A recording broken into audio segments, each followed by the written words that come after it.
never been done before. We the people tell the government what to do. It doesn't tell us.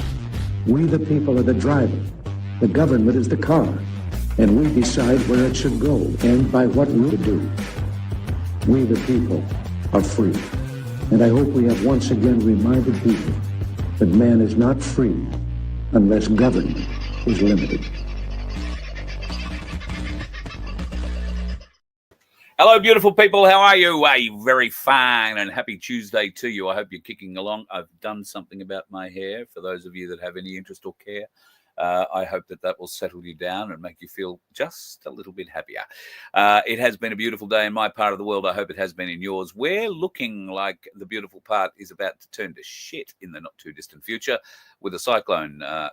One already up in the northern parts of Australia off the far north coast.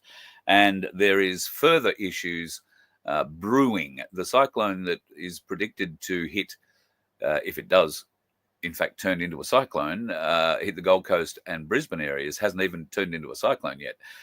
So talk might be a little premature of that, but it's not unheard of cyclones hitting this far down on the Queensland coast. It's just not a regular kind of occurrence. But because of the conditions, and if you're living in the southeast corner of Queensland at the moment, you'll understand. If you've lived here for a while, you know the conditions feel a little bit different, and that's brewing. So the humidity, the moisture that we've already got in the ground that's being sucked up out of it with these beautiful days is all adding to moisture in the atmosphere. There is two big highs and a very large low down to the south of us.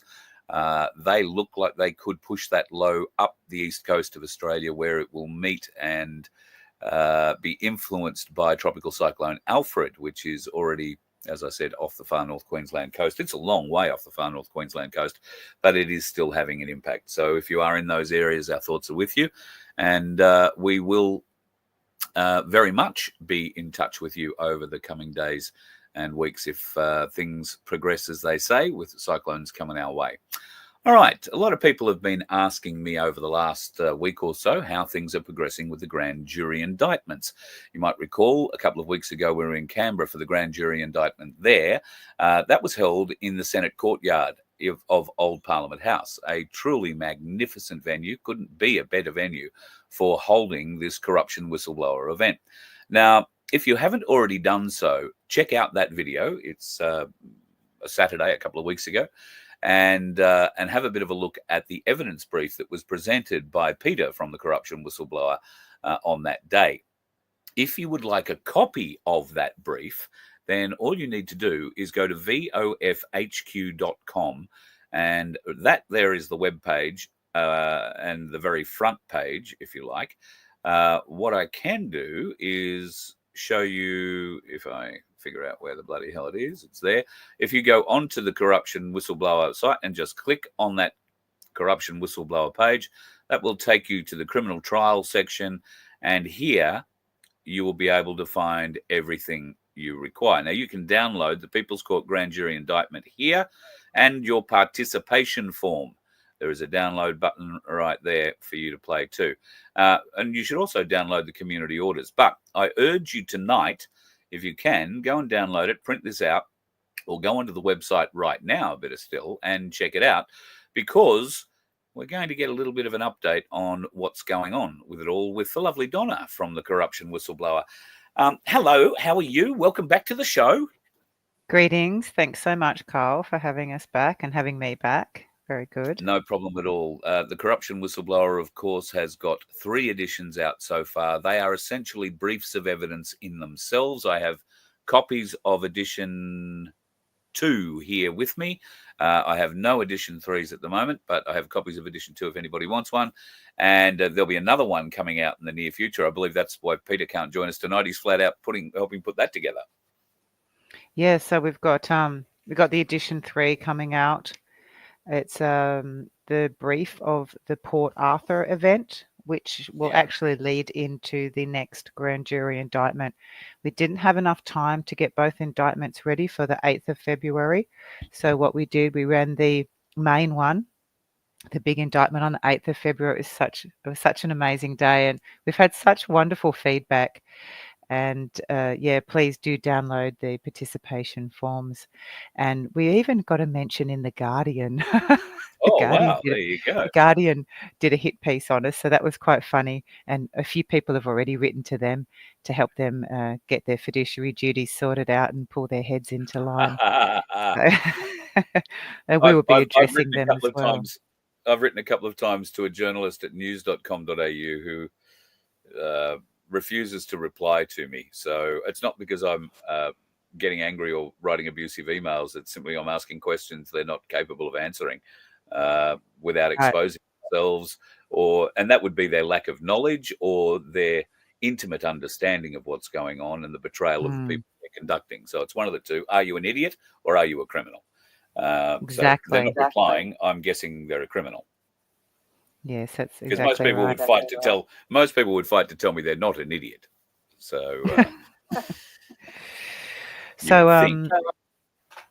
so what we've can you hear me okay? Yep, go on. Yeah, great. So yeah, please do download the participation forms and fill them in and send them off to us. We've got quite a few hundred now. We're looking to hit 1,000 and take it to the ICC, the International Criminal Court, and we're considering also submitting it to a couple of uh, other areas. I'm actually not going to say where else, but some real other No. key areas. You know, or for example, the American embassy and stuff like that. So we're considering giving it to submitting the Could grand that jury be indictment to the that embassies as well. that could be viewed in a couple of different ways. One, keeping up with the neighbours and letting them know what's going on here. Two, calling out for a little bit of assistance now that the people of Australia are showing an urge to wake up a lot more. And can I tell you, just from my experience today, I was in a supermarket today. It was one of those evil ones. I was with somebody else, so put it that way. But when we got to the checkout, it jammed up, and the woman came over and started telling us that, oh yes, you might have scanned things through too quick, or this, that, or the other thing. And then she brought up our video on the screen and Oh played yeah. everything that we put in and all that sort of stuff. And she said, oh, they're worse over our cash registers. If I'm beeping things too quick, they call me into the office. They tell me that I'm giving free stuff away to people because the cameras can't catch it and all that. And so they're hounding their staff for it. And I said, what happens if I have a trolley full of groceries and I just walk out the door with it? I said, are you going to run after me and stop me? And she said, hell no. No, they're not. No, I'm not going No, to they're get a not. knife pulled on me for anything. No, they're No, not. They will let you go. absolutely they will let you go. Mm. I was quite staggered by it, but she Mm. was waking up. She was saying, oh, I don't shop here, she said. I So go to many my people are going through this transitional phase, aren't they? They're really yeah. going through a transitional phase, and it's great to see. I know it's tough for people to go through these transitional phases, and we've all been through our own journeys to get to this point that we're at, to understand and grasp what's going on. So I think that's what the indictment's about as well, and what your show's about as well, helping people transition from, blind ignorance to really knowing what's going on. And Yeah. I think more and more people are doing that, especially now, Trump and we've got the Doge and everything out there. Of course, we want an Australian Doge. So, yeah. Paul points out that these things are looking down women's tops. They're not only doing that, they're also taking note of your PIN numbers. When you're scanning and Mm. you're paying with your card, they have full view of the keypad and the numbers that you're pushing on your card. Now, what if And that no data? doubt face rec or the face Oh, yeah. recognition, they'd have it all simulated and talking to each other. Mm. Yep. No, it's criminal what they're doing to us, and of course, putting less and less people in the stores. Even Bunnings, who run ads like "We're here to help you" and our staff are this, that, and the other thing. I was in Bunnings today. You had to walk around 50 friggin' aisles before you could find someone to ask them a question. I just walk around and calling out, "Does anyone work here?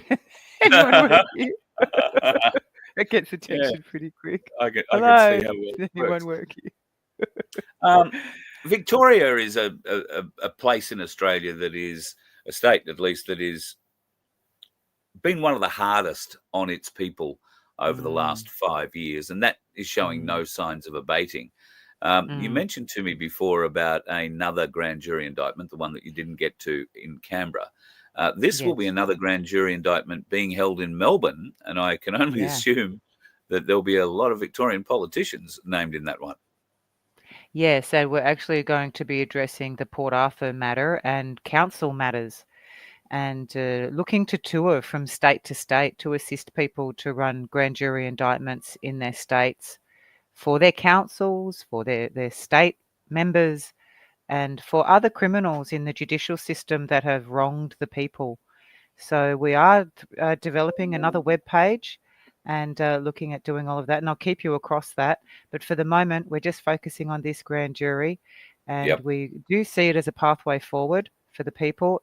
Like I was saying, not only to actually have the formal indictment that brings the defendants to trial, but to very much continue to educate the people that we have such a criminal government that has been so treasonous on the people and so cruel and harsh. And while they make massive profits, like the great example that we're seeing fall apart in USA, it's such a relief to see them taking some action. And no doubt that's going to trickle down to the rest of Australia and other parts of the world, the way the American influence often does. So no doubt the Australian government are quite, I'm sure they're doing some urgent bookkeeping.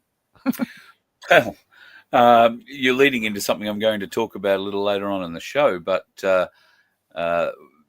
Doge is something that we obviously think we should have here in Australia too. And I've been asking the question over the last couple of nights, who would you have head up an Australian Doge-like organisation? Gee, that's a good question, isn't it?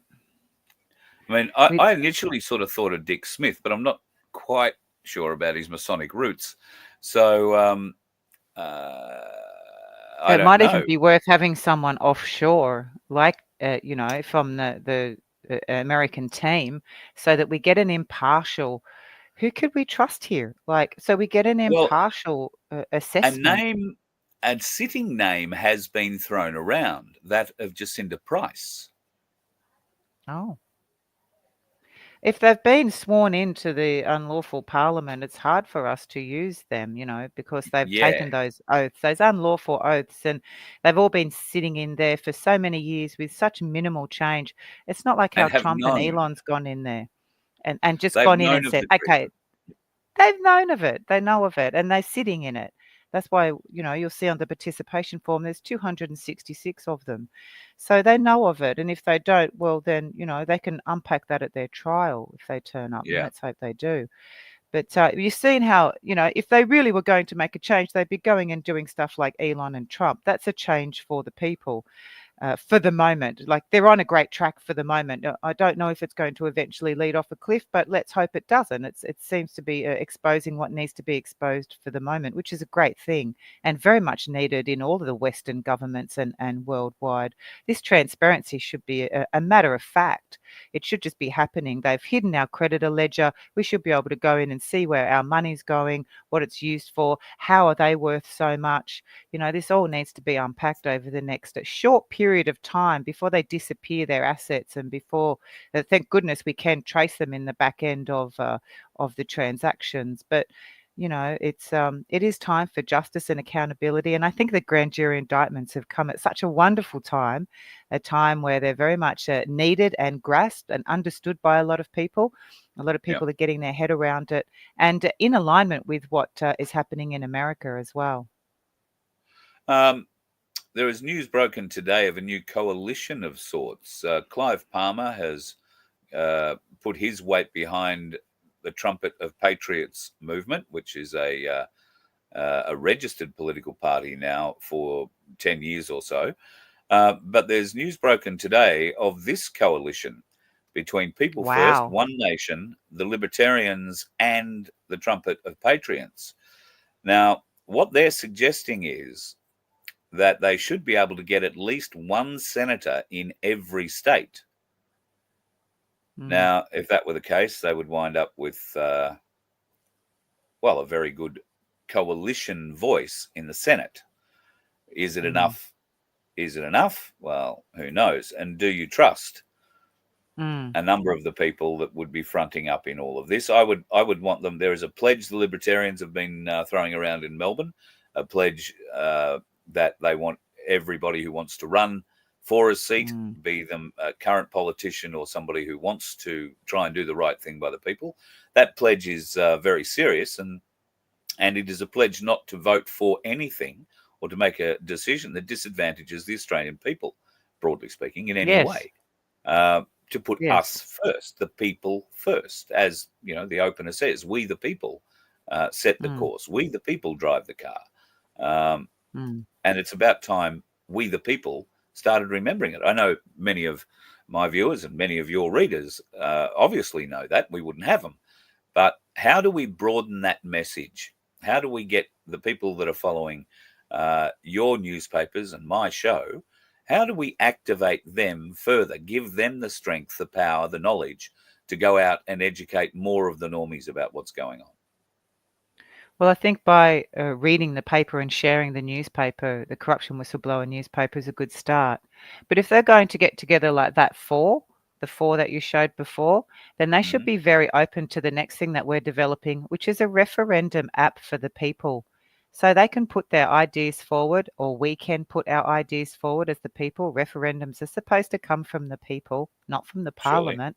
So, we would be putting our referendums forward each month and have a national referendum app that people could voice their opinions, voice their ideals for a referendum app. So we really just don't want another crew in charge, because that's, yeah, great. There's 4 people that are talking for the people. Well, then they have to listen to the people. And a referendum app would absolutely help them to listen to the people who do care for the country. The ones that don't want to vote each time, well, you don't worry about it, But if you do have an interest in your country and your future and your community and your children and your grandchildren, then you'd want to be a part of it. So that group of that group that you outlined before, they would be wanting to, swear a different oath. Yep, that group for people's.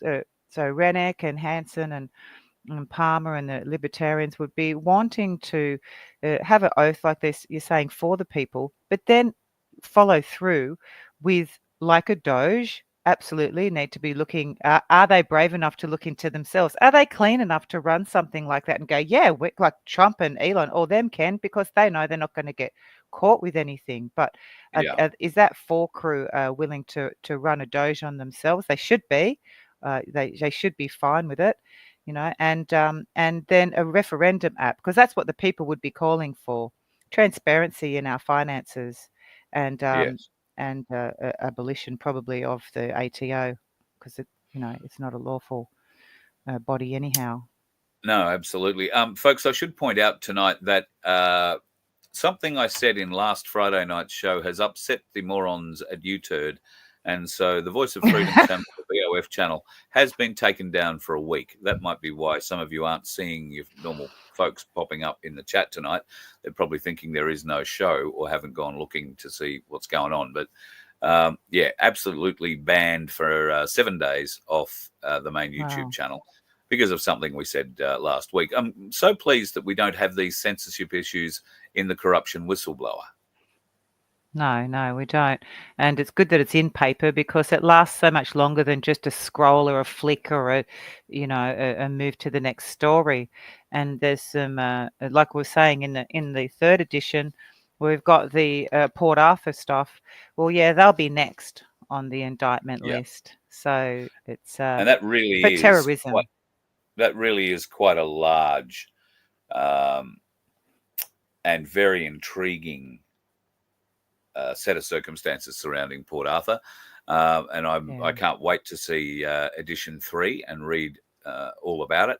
I know from my time down in Tasmania a little while ago, I got to speak with a lot of people who were there at the time, a lot of people who were very close to events that happened at the time, and we are a long way from hearing the truth about what actually happened in Port Arthur that day. And I'm sure the Corruption Whistleblower will bring that into much greater clarity if people can get a hold of edition 3, which is out now. You can get edition 3 out. Yeah, go online if you want, or give Peter a call. His number's online on the corruptionwhistleblower.com. But very much, a lot of people have done extensive study into the Port Arthur. You wouldn't believe how much evidence and study and, point by point evidence there is. There's another team out called WASP, WASP. They're doing fantastic work breaking it all down again because, of course, this is the reason why our guns, our firearms were taken and we've never recovered from that. So it's No, there was a lot taken and from us yeah, that day, and yeah, John Howard stands charged with a variety of different offences against the Australian people, I'm sure, because he was a leader through that whole time. I really hope people do take the opportunity to go to the VOF HQ website. That's the corruption whistleblower page, folks. It's very easy to get to. We go back, and I can show you. Once you go to vofhq.com, that is what you will see. If you click on the corruption whistleblower, it will take you straight through to the criminal trials page, and there you will find everything you need. The second one down is the People's Court Grand Jury Indictment folder. That will give you all the evidence that was outlined by Peter at Parliament House, Old Parliament House, I beg you, on February the 8th.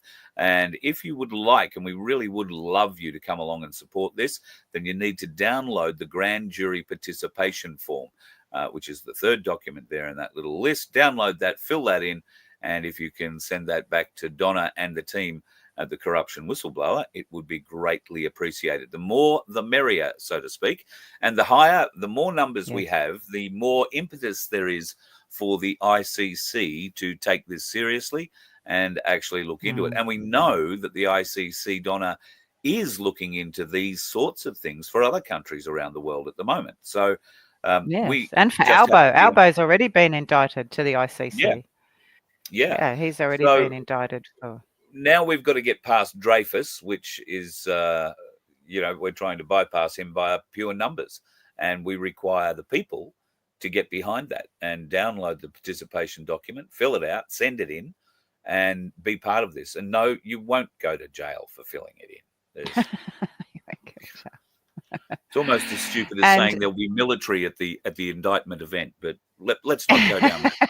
There were such lovely people there, weren't there? Those beautiful people there. Absolutely wonderful people. Not one military uniform inside. The White Rabbit still isn't returning. It's like we knew everyone.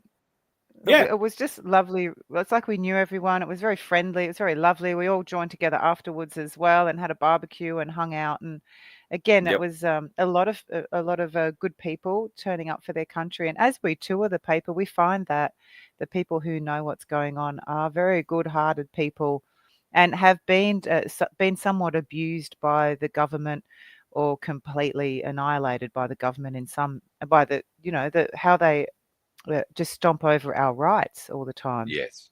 So that's why we've put the police commissioners on the indictment, judiciary, trustees who have stolen people's money.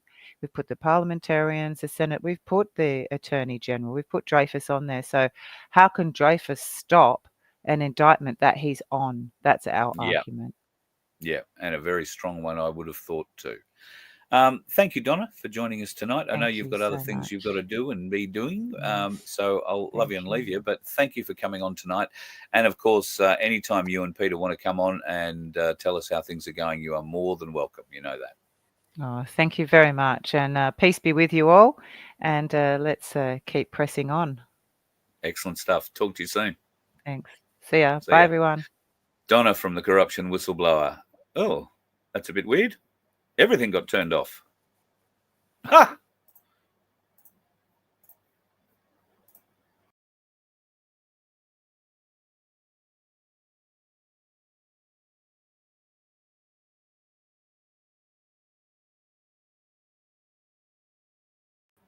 Do you think somebody didn't like me talking about that?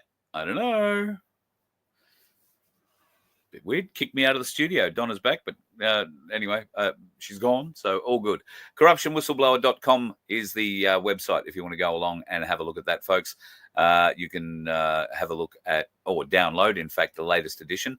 I think it'll cost you, I think it's $2.50. And it's well worth the read.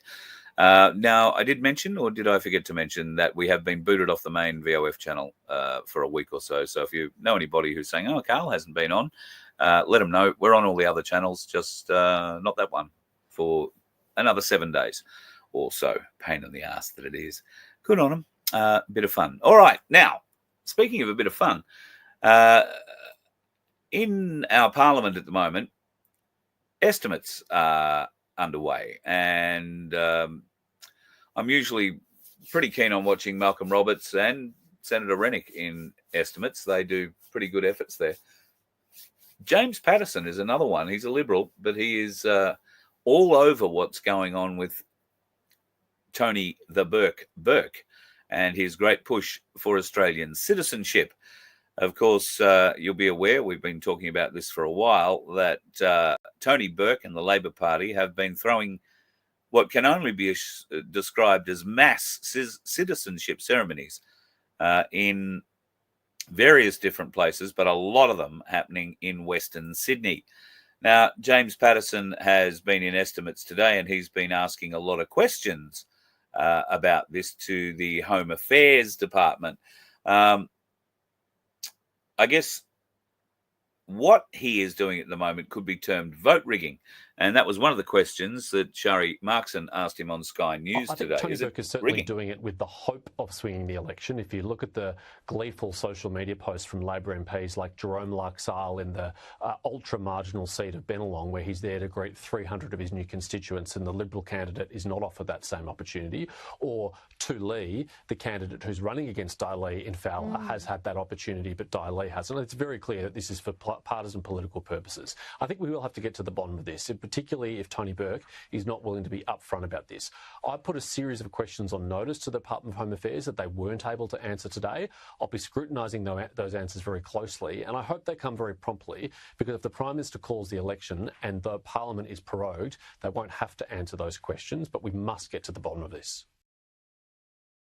And that's going to be the biggest question. We are not going to get to the bottom of this because the Parliament is going to be prorogued probably within the next few weeks. And that means they're going to call an election. Therefore, there'll be no more Senate estimates. And after the election, I would suspect that Patterson will be sitting in the government's chairs.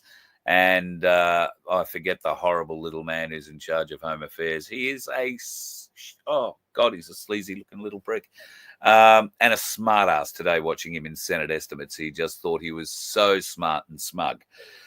Surely they have to be breaking codes of conduct here, because there is so much wrong about this. Oh, maybe he doesn't want to talk. Oh, that didn't go very well. I'll remove that. For some reason, he's gone very quiet on that point, but it is looking an awful lot like they are breaking all sorts of codes. Codes of conduct, codes of practice, all sorts of codes. And it's just what the Labor Party does. I mean, Liberal Party will probably know better. They are just a little more subtle. And subtlety is not something the Labor Party is known for, nor is originality. What they're doing isn't an original idea. They've stolen this idea. The Democrats have been doing it for years in America. And in fact, that's exactly what they've been trying to do for the last 4 years, trying to beef up the vote for Joe Biden in the last election. Unfortunately for them, it didn't quite work out that way for varying different reasons. But citizenship in this country at the moment, on average, takes 113 days to get. That's less than 6 months.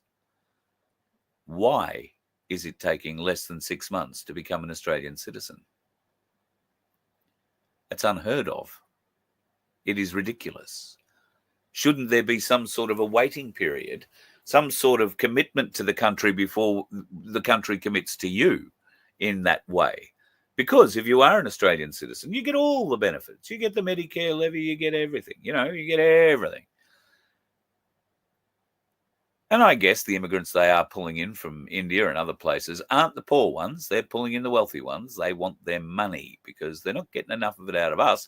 They've bled us bloody dry. But they also waste money. Huge, vast amounts of money. And James Patterson is in there trying to sort out some of that. In fact, he's been taking particular interest in the $3 million a year that the Labor government gives to charity and religious organisations. And some of those charity and religious organisations in the last year have been shown to be less than supportive, shall we say, of other religions. Now you can guess for yourself who I might be referring to here, but some of the organisations that this $3 million went to fund are Muslim organisations, particularly in Sydney, where imams who are very senior and part of these organisations are allowed to spit their hate and their filth to their audience, to their congregation, every Friday and however many other times a week they want to pray. And we pay their wages. That certainly can't be right.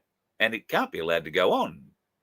Or can it is totally inappropriate for taxpayers' money to be going to pay the salaries or wages of hate preachers, and it's not going to improve social cohesion in this country. But I have further bad news, which is that I've just returned from asking questions to the Department of Home Affairs about this, and they have said that all of the evidence I exposed in the last round of estimates of hate preachers and other extremists receiving taxpayer funds, despite that, they've not rescinded one grant, and despite that, they haven't changed the way they conduct due diligence for the next upcoming round of grants for social cohesion. So it's highly likely that we are again going to see taxpayers' money go to organisations and individuals who have glorified terrorism, who've engaged in anti-Semitism and who've undermined social cohesion. I mean, only the Labor Party would think you improve social cohesion by giving taxpayers' money to hate preachers. 100%. Because they're not that smart. Smart enough to still get voted in somehow. I don't know if that's because there are a lot of not smart people voting for these criminals or because the whole thing's rigged. I think we know which way that's going. I need a short break. Hi, are you passionate about supporting independent media and social events? Voice of Freedom is dedicated to bringing you the latest happenings and things that matter. But we can't do it without your help. By donating, sponsoring, or becoming a member, you're not just supporting our mission. You're joining a community that values transparency and engagement.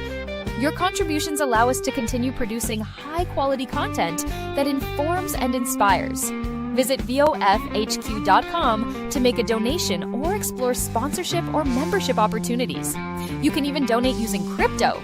Together, we can amplify voices that deserve to be heard as we continue to create a vibrant platform for social change.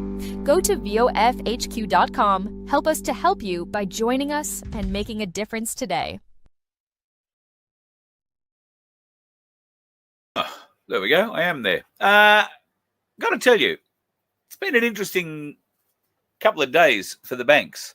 If you haven't been following the stock market and the banks in particular, you may not be aware that in 8 sessions, the banks, the big 4 banks in Australia, have lost over $63 billion, that's with a B, $63 billion worth of value from their shares.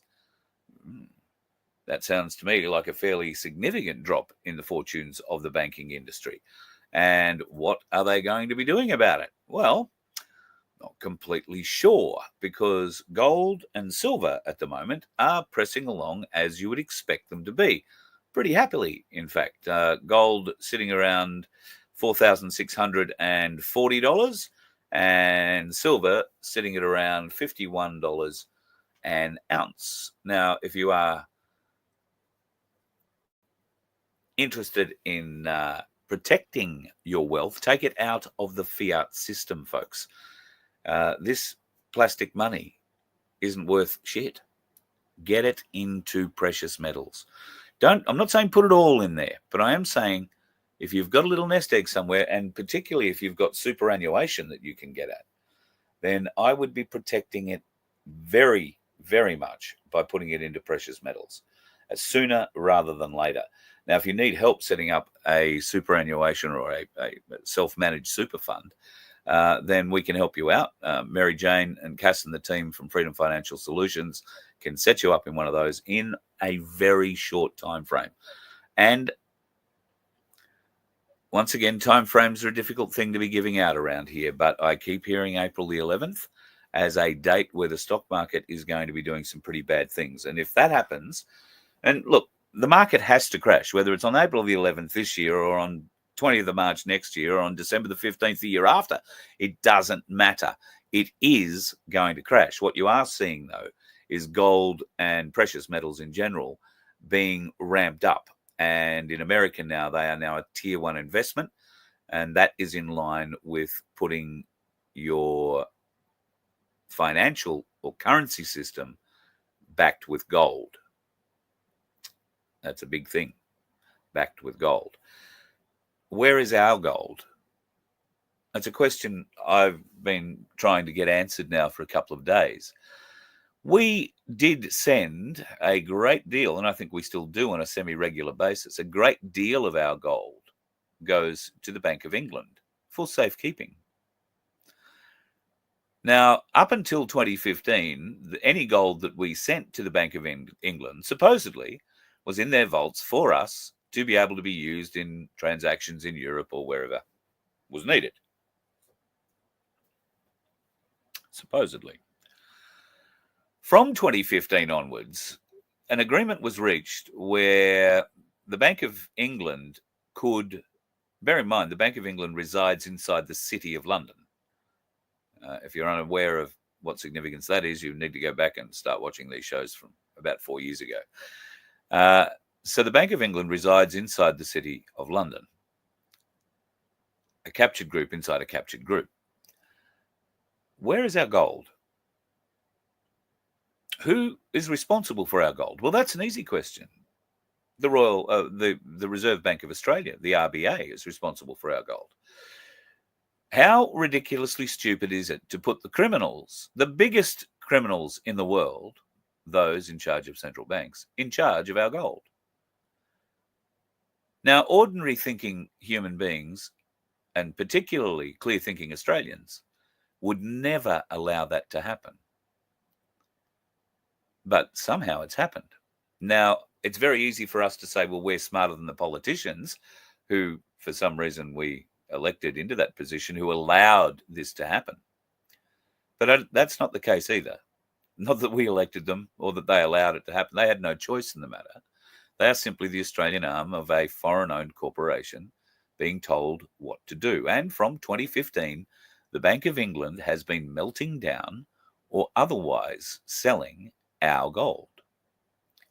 Not for our benefit at all. In fact, we can't find out what it was used for or why. No, we are just told that every gold bar, and bear in mind, we're not talking about 1 kilo bars of gold here. We're talking about 20 or 25 kilo gold bars or bigger, made for governments. 50, 100 kilo gold bars. Now, we're told that the Bank of England has replaced every one of our Australian gold, which is of the highest purity in the world. Right? Australian gold, the highest purity in the world. A lot of our gold is 98% pure. And it's been sold off by a central bank in London. I can't help but think, should we ever get a Doge, should we ever get an Elon Musk to go looking through our files, folders, and spreadsheets, I really do hope they get to go and look through our gold repositories or depositories, or maybe it's just going to be a suppository. Because I'm sure if they crack the doors open and find no gold, it's really going to give us the shits.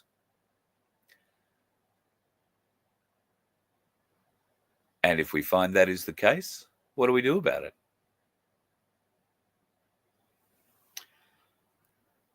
Well, I think the people go and take charge of the Australian Gold Reserve to begin with. We kick the Chinese out of it that are mining it so successfully and probably illegally.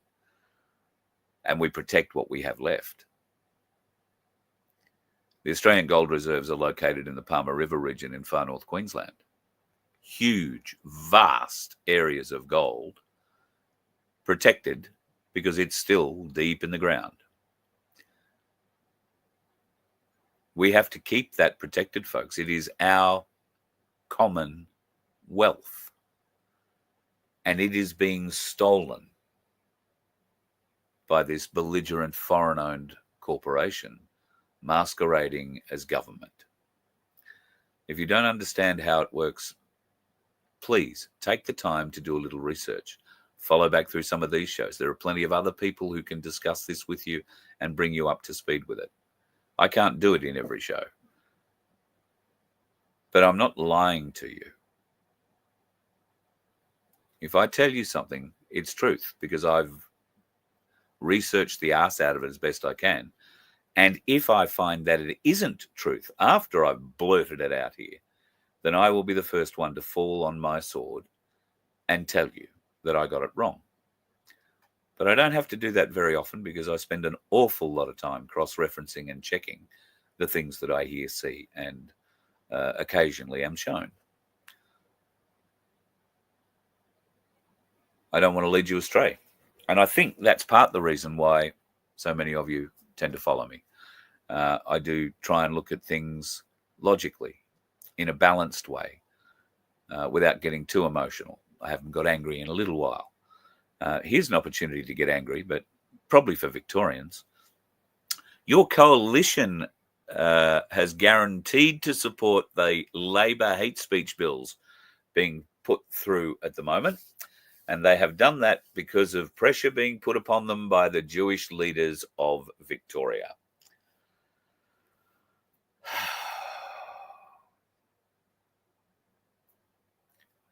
Why are people not waking up to this whole anti-Semitism scam it now is? It is a scam, folks. I don't know anybody who goes out ranting and raving about bloody Jews.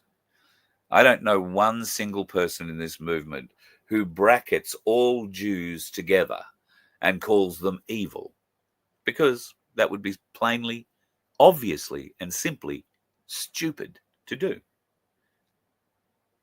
It's completely wrong.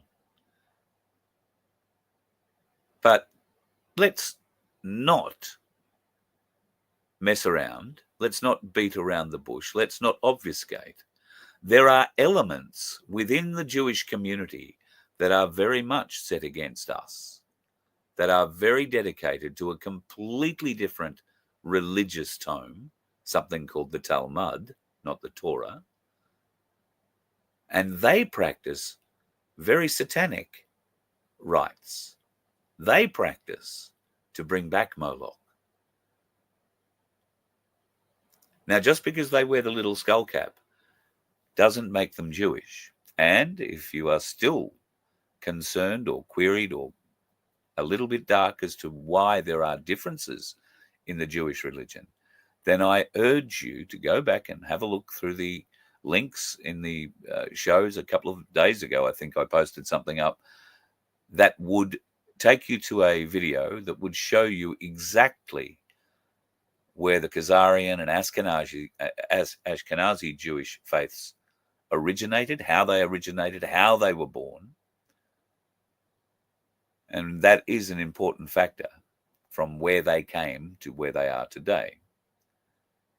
I urge you to go and watch that. And if you are so early in your journey, folks, that you have never heard of a video channel called BitChute, BITCHUTE.com, then I urge you to go and have a look at BitChute. And in the search bar there, type in The Fall of the Cabal, Part 1. Janet Ossenbard, wonderful lady who I've had the pleasure of speaking to once, has, with a couple of other people, put together a simply brilliant series that does explain real world history. And some of those episodes are 10 minutes long. Some of them are 40 minutes long. There are, I think, 20 episodes in part 1. I think there are a similar number in part 2. And there is now a new version, which won't mean very much to you if you haven't seen version 1 or 2. That is available as well. So Fall of the Cabal, but start at part 1. Do not go to part 3. That would be my advice to you. Or go back through and check out the videos, the links that I put in just a few days ago for a video that I shared. Carl, what's this? Do you know about the ear-piercing ceremony that Trump participated in? No. No. I know nothing about it. Tell me all about it. What the? Ask the average Jew in Israel about how the Philippines would be surprised how many of them are awake. Yes, I agree. That is 100% the case. These are Torah-following Jews. These are very good, beautiful people. The only way to disseminate good from evil is following which book they follow, or asking which book they follow. Are they a Zionist? If they're a Zionist, there is every good indication that they'll be happy to admit that they're a Zionist. Probably indicates they're following the Talmud as well, because Zionism is based out of that. But not everybody knows what a Zionist is. They might say, yeah, I'm one of them. Although the Jewish people do tend to be a little more educated about that sort of thing. So I don't think you'll find anybody admitting they're a Zionist unless they were. Avi doesn't seem to have a problem with it, though. Just how it is. So, yeah. That's the story, Morning Glory, with what's going on with the Jewish people. I'm just having a bit of a redneck rumbler. Your town has been raped for years. I'm sorry to hear that. What part of the world are you in? What's the difference between... No, I can't tell that joke without knowing the end of it. I can't put the front of it up.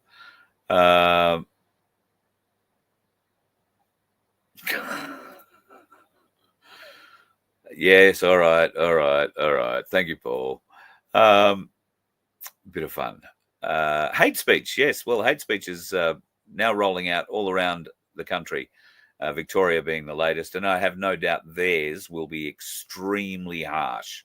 So be very careful about what's being said and how you say it. I fully expect our e-safety commissioner, J1, to be in a bucket load of poo before the end of this year.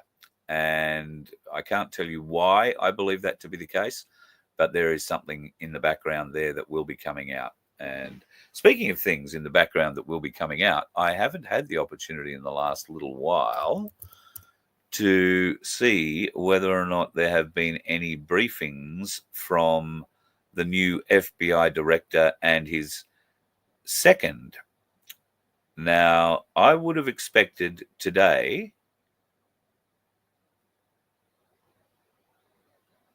okay.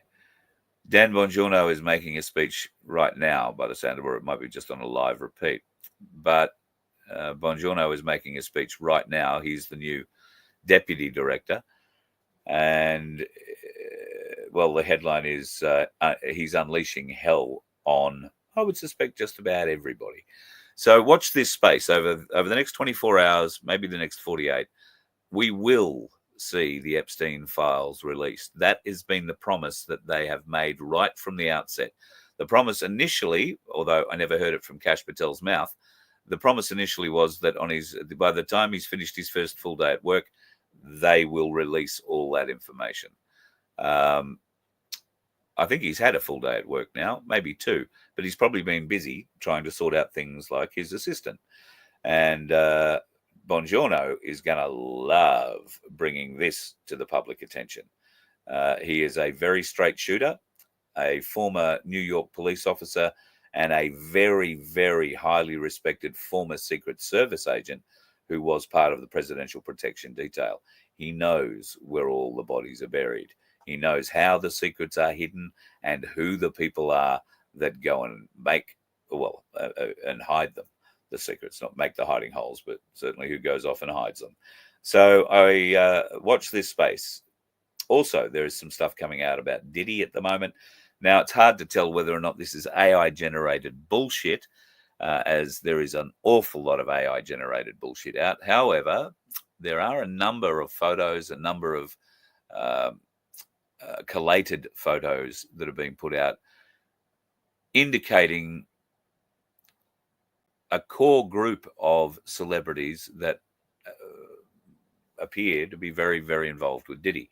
Now, whether that means they are just people who have been caught on tape and being blackmailed in whatever shape, way or form, or like in the form of Ashton Kutcher particularly, he's alleged not to so much have been involved in the white parties as a participant, but as an organizer, an arranger.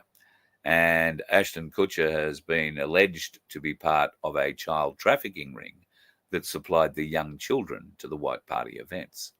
Now, I don't know, speak for yourself. He's a 50-50 bet for me. He was married to Mrs. Bruce Willis for a while. And what's her name? Demi Moore. And then he married a 12-year-old called Mila Kunis, or Milo or something. I can't remember. But she's much younger than him. And in fact, she was an actress in a TV show that he was on. And she was very much underage at the time they were working together there. Is that an indicator? I don't know. It goes to show some interesting sorts of things, don't you reckon? And if you're wondering about interesting thoughts of things regarding Demi Moore, I must have been having a complete brain fade the other night.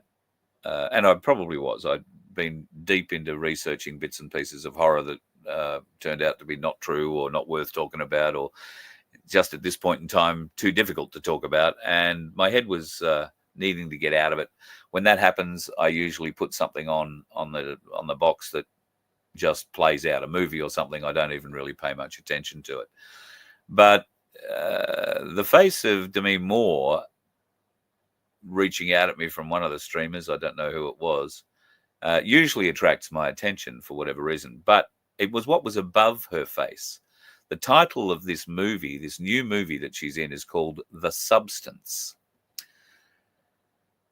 This is the story of adrenochrome under a different name. They don't allude to it being blood, but it is Fountain of Youth-like, and it has consequences. This is a rather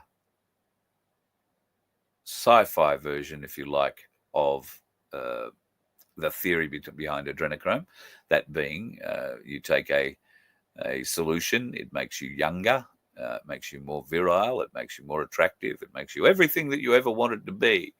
It's just it has to be extracted from a terrified child while they're alive for it to be any good. If you're okay with that, then we have a noose with your name on it. Just don't have a date for you yet, but it's coming. Don't worry about that.